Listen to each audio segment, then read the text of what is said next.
এলাকার এক অন্ধ যুবক, বিয়ের সময় বিয়ে হয় না। আর মুরব্বীরা চিন্তা করলো অন্ধ মানুষ, বিয়ে তো দেওয়া লাগবে। খুঁজতে খুঁজতে পাশের গ্রামে একটা মেয়ে পাওয়া গেল, বেটে কুৎসিত কদাকার চেহারা, কেউ তারে বিয়ে করতে চায় না। এখন মুরব্বীরা চিন্তা করলো অন্ধের কাছে কালাও যা ধলাও, কালাও যা ধলাও।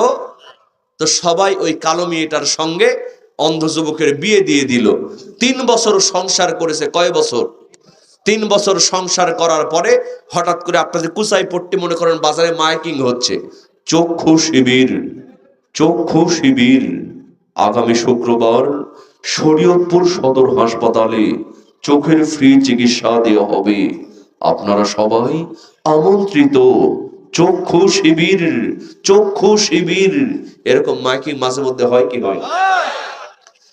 এই অন্ধ যুবক এই মাইকিং শোনার পরে